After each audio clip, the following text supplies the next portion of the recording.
ईश्वर आपको वो नहीं देता जो आपको अच्छा लगता है, ईश्वर आपको वो देता है जो आपके लिए अच्छा हो सकता है।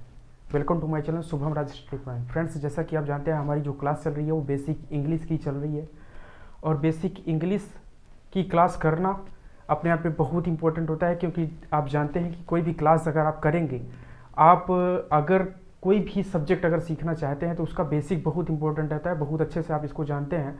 तो जैसे अगर हम लास्ट के वीडियो में बात करें कि हमने आपको अभी तक क्या बताया है, तो लास्ट के वीडियो हमने आपको बताया है कि जो बेसिक इंग्लिश की जो फंडामेंटल क्लास जैसे होती है, जैसे आप इंग्लिश का बैकग्राउंड कैसे है, इंग्लिश सब्जेक्ट का बैकग्राउंड क्या है, इंग्लिश का ओरिजिन कैसे हुआ, इसका फॉर्मेशन कैसे हुआ, ENGLIS जो लिखते हैं इसका फॉर्मेशन कैसे हुआ, उसके बाद वोवेल कॉन्सोनेंट, सेंटेंस क्या होता है, वर्ड क्या होता है, फ्रेज क्या होता है, क्लास क्या होता है, वोवेल और कॉन्सोनेंट में क्या डिफरेंस होता है, इसको वोवेल और कॉन्सोनेंट जो अलग अलग किया गया इसका क्या आधार रखा गया, ये सारी चीज़ों पर हमने लास्ट के वीडियो में जाके चर्चा किया है। और ये जो इम्पोर्टेंट चीज़ें हैं, ये किसी भी सब्जेक्ट को सीखने के लिए इस तरीके की चीज़ों को सीखना, मतलब उसका बेसिक सीखना बहुत इंपॉर्टेंट होता है। तो हम इंग्लिश लैंग्वेज की जैसे बात करेंगे तो उसमें इन सभी वीडियो को देखना, उसके बाद इन सभी बातों पर चर्चा करना, इन सभी चीज़ों को नॉलेज होना अपने आप में बहुत ही बड़ी बात होती है।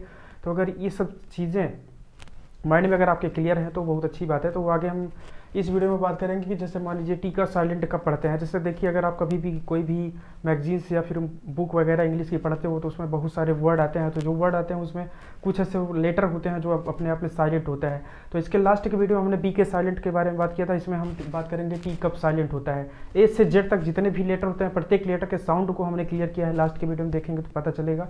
इस वीडियो में बात करेंगे टी कब साइलेंट होता है। जैसे देखिए, फर्स्ट रूल इसका है कि टी के बाद CH आया हो, तो टी के बाद अगर कभी भी CH आता है तो टी हमेशा साइलेंट होता है।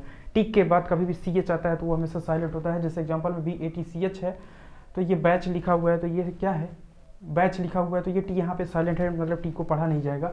अगला है मैच, उसी प्रकार से कैच है, फिर फेच है, विच है, वाच है, हैज है। कहने का मतलब ये है कि टी के बाद कभी भी CH आता है तो हमेशा साइलेंट होगा, उसको पढ़ा नहीं जाएगा।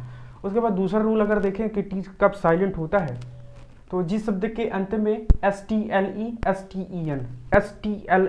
STEN ये दो शब्द अगर किसी भी शब्द के अंत में आते हैं तो हमेशा टी वहाँ साइलेंट होता है, टी को पढ़ा नहीं जाता है। एग्जाम्पल में देखें, जैसे BUSTLE है, तो यहाँ पे इसको क्या पढ़ेंगे आप, टी यहाँ पे साइलेंट है तो बसल पढ़ा जाएगा।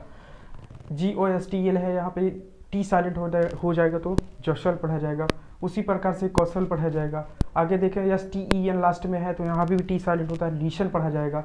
या फिर STEN है तो यहाँ भी टी साइलेंट है तो फॉसन पढ़ा जाएगा। HASTEN है तो यहाँ पे हासन पढ़ा जाएगा। इस तरीके से बहुत सारे एग्जाम्पल हैं। अगर इन चीज़ों को आप अच्छे से समझ गए तो आपको बुक रीड करने में किसी भी प्रकार की आपको प्रॉब्लम नहीं होगी। आप अच्छे तरीके से प्रोनाउंसिएशन किसी भी वर्ड का कर पाएंगे। अगर अच्छे से प्रोनाउंसिएशन कर लेते हैं तो आपको इंग्लिश पढ़ना, बोलना, समझना, समझाना सब कुछ आसान हो जाता है आपके लिए। अगर ये वीडियो आपको सही लगा है तो लाइक करें, शेयर करें, चैनल को सब्सक्राइब करें। मिलते हैं नेक्स्ट वीडियो में। धन्यवाद।